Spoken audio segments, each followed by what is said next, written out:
ഇന്ന് ഞാനോ നിങ്ങളോ മരണപ്പെട്ട് കഴിഞ്ഞാൽ എത്ര നമ്മോട് സ്നേഹമുള്ള ആളുകൾ ആരാണെങ്കിലും തന്നെ എത്രയും വേഗം നമ്മെ കുളിപ്പിച്ച് വൃത്തിയാക്കുകയാണ്, കഫം ചെയ്യുകയാണ് കഫം പുടവയിൽ. അതുപോലെ തന്നെ നിസ്കാരം നിർവഹിക്കുന്നു, ജനാസ കൊണ്ടുപോയി ഖബറിൽ വെക്കുന്നു. ആ മണ്ണൊക്കെ മൂടിയതിന്റെ ശേഷം അവർ നമുക്ക് വേണ്ടി ദുആ ചെയ്ത് പിരിയുന്നു. പിന്നെ ആരാ നമുക്കവിടെ തുണയായിട്ടുള്ളത്? ഏത് ബാങ്ക് ബാലൻസ് ഉള്ള മുതലാളിയുടെ പണമാ അവന്റെ കൂടെ സപ്പോർട്ടിനുള്ളത്?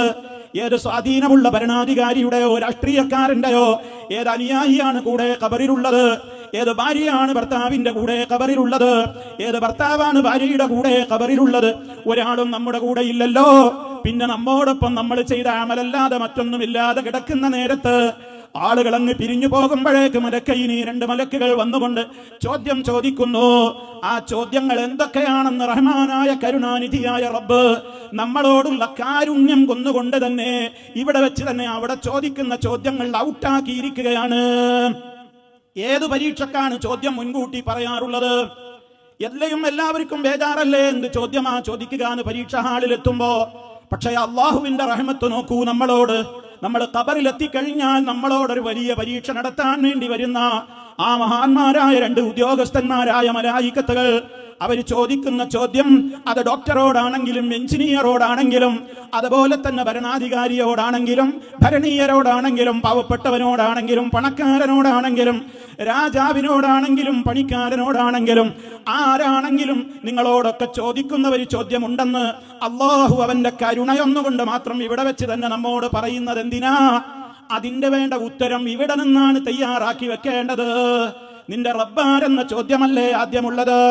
ദീനിനെ കുറിച്ചല്ലേ ചോദ്യമുള്ളത്? അത് രണ്ടും നമുക്ക് പരിചയപ്പെടുത്തി തന്ന മുഹമ്മദുർ റസൂലുള്ളാഹി സ്വല്ലല്ലാഹു അലൈഹി വസല്ലം എന്ന നേതാവിനെ കുറിച്ച് നിനക്ക് എന്തറിയാമടോ? ആ വ്യക്തിത്വത്തെ സംബന്ധിച്ച് നീ എപ്രകാരമാണ് വിശ്വസിച്ചത് എന്ന് നബി സ്വല്ലല്ലാഹു അലൈഹി വസല്ലമിനെ കുറിച്ചും ചോദ്യമില്ലേ? അപ്പൊ റബ്ബിനെ കുറിച്ച്, റസൂലുള്ളാഹി സ്വല്ലല്ലാഹു അലൈഹി വസല്ലമിനെ കുറിച്ച്, ദീനുൽ ഇസ്ലാം എന്ന നമ്മുടേതായ ജീവിതത്തിന്റെ കൃത്യമായി നമ്മുടെ എല്ലാ ഘട്ടങ്ങളിലും നമ്മൾ വളരെ സൂക്ഷ്മതയോടെ കൊണ്ടു നടക്കേണ്ടുന്ന ആദർശമായ ദീനിനെ കുറിച്ചുമൊക്കെ ചോദ്യമുണ്ടെന്ന് ഇവിടെ വെച്ച് തന്നെ നമുക്ക് അറിയിപ്പ് തന്നുവെങ്കിൽ ഇപ്പറയുന്ന ഞാനും നിങ്ങൾ ഓരോരുത്തരും സ്ത്രീ പുരുഷ ഭേദമില്ലാതെ ആലോചിക്ക്. അല്ലാഹുവേ, ഇന്ന് ഞാനെങ്ങാനും മരണപ്പെട്ട് കഴിഞ്ഞാൽ ബന്ധപ്പെട്ടവരൊക്കെ എന്നെ അധിക മണിക്കൂറുകൾ വെച്ചിരിക്കാതെ എത്രയും പെട്ടെന്ന് ഖബറിലാക്കി മടങ്ങുമ്പോ ഈ ചോദ്യങ്ങൾ ചോദിക്കുമ്പോ അതിന്റെ സമയം എത്ര അടുത്താണ് അകലെയാണെന്ന് എനിക്കറിയില്ലല്ലോ. എന്ത് മറുപടിയാണ് ഞാൻ പറയാൻ കണ്ടുവച്ചിട്ടുള്ളത്?